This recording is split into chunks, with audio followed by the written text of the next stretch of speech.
Assalamualaikum warahmatullahi wabarakatuh. Salam Namo Buddhaya, Om Swastiastu, salam kebajikan.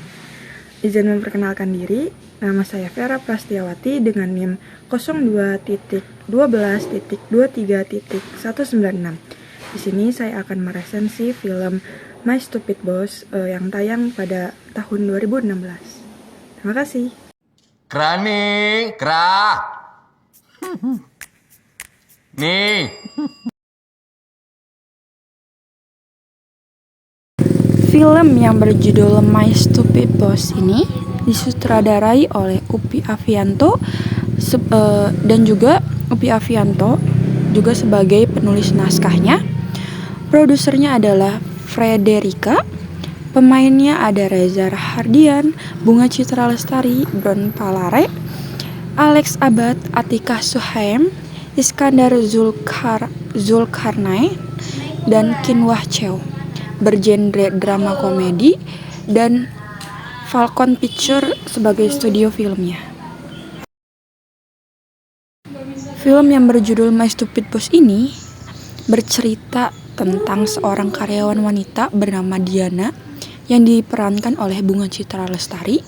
Diana baru saja pindah ke Malaysia karena urusan pekerjaan suaminya yang bernama Dika yang diperankan oleh Alex Abad. Karena tidak betah menganggur di rumah, Diana memutuskan untuk mencari pekerjaan di Malaysia. Dika merekomendasikan istrinya tersebut untuk bekerja di sebuah perusahaan milik sahabat lamanya.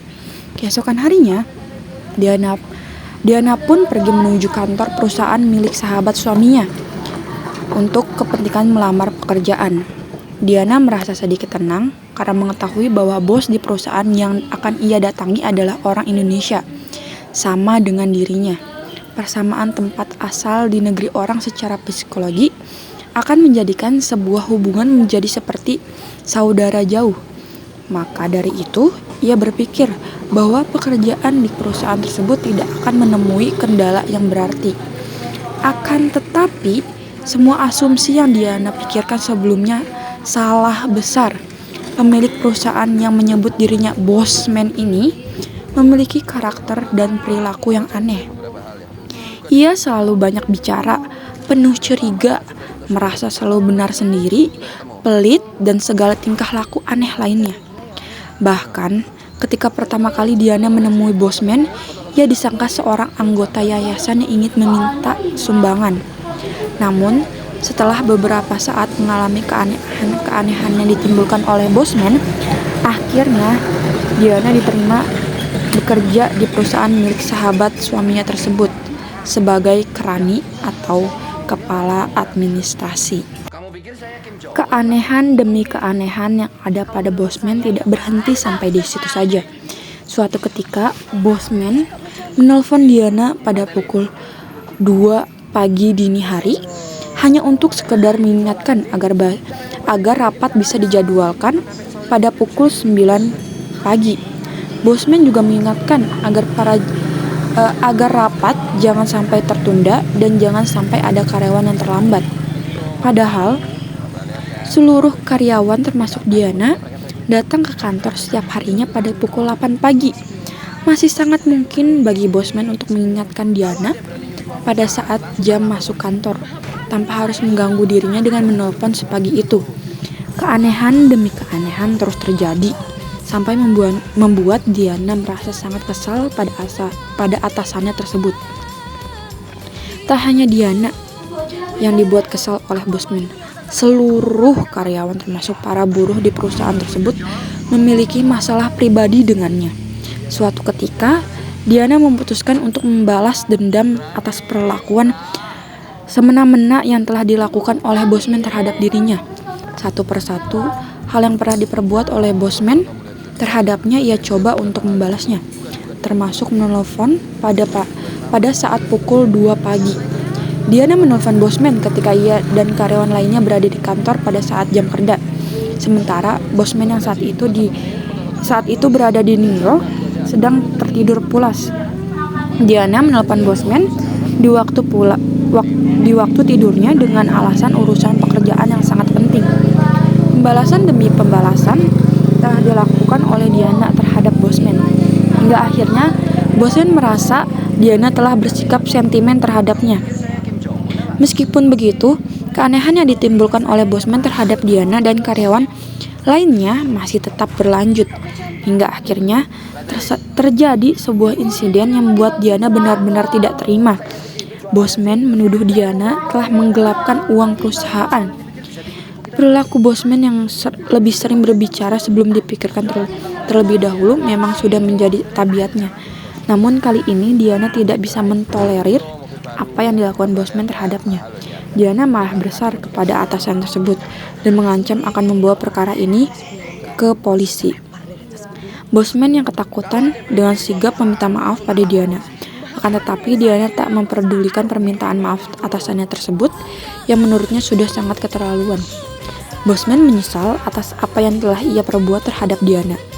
Berbagai macam cara dilakukan agar Diana mau memaafkan dirinya dan bersedia kembali bekerja di perusahaannya. Akan tetapi, Diana telah memutuskan untuk berhenti bekerja di perusahaan milik sahabat suaminya tersebut. Ketika hendak mengajukan pengunduran diri, tiba-tiba Bosman mengajaknya ke sebuah panti asuhan. Bosman berniat untuk merenovasi gedung panti asuhan tersebut dengan bantuan yang terbilang cukup besar. Disinilah Diana merasa telah melihat sisi baik dari atasannya itu. Dengan pertimbangan ini, akhirnya Diana membatalkan niatnya untuk berhenti bekerja dari perusahaan sebagai hal terjadi antara hubungan bos dan karyawannya itu, dan terus berlanjut dengan ending yang sangat baik. Film yang berjudul My Stupid Boss ini mengandung sisi unik dari sebuah hubungan antara karyawan dengan atasan. Sisi positif yang dapat dipetik oleh karyawan dan juga atasan. Bagaimana menjadi seorang karyawan yang profesional dan ideal dapat dicontoh dari kepribadian tokoh Diana dalam film tersebut. Sedangkan hal-hal negatif seperti yang ada pada kepribadian Bosman hendaknya dapat jadi contoh untuk tidak ditiru bagi setiap atasan suatu lembaga atau perusahaan. Selain itu, sisi positif dari film ini juga dapat dilihat dari kemasan genre komedi pada film ini, sehingga mengundang gelak tawa penonton dalam setiap adegan serta dialognya. Kekurangan pada film ini terletak pada penggunaan lokasi syuting yang terlalu banyak berada di dalam suasana kantor, sehingga terkesan tidak terdapat adanya variasi lokasi pengambilan adegan. Selain itu, terdapat beberapa dialog yang dirasa tabu untuk diucapkan, misalnya pada kata kera yang ditujukan kepada kerani atau kepala administrasi. Meskipun dengan maksud bercanda kepada karyawan, akan tetapi hal semacam ini sebaiknya tidak dipertontonkan. Film ini sangat baik untuk ditonton untuk semua kalangan, baik tua maupun muda. Terlebih bagi para pekerja, karyawan, dan atasan di lembaga atau perusahaan tertentu. Terdapat banyak adegan atau dalam film ini yang dapat menjadi panutan bagi seorang karyawan dengan contoh yang ada pada tokoh Diana. Sebaliknya, sifat-sifat yang mestinya dihindari oleh seorang atasan ada pada kepribadian serta karakter yang ada pada tokoh Bosman ini. Terima kasih. Sekian resensi film dari saya. Kurang lebihnya mohon maaf. Terima kasih. Wassalamualaikum warahmatullahi wabarakatuh.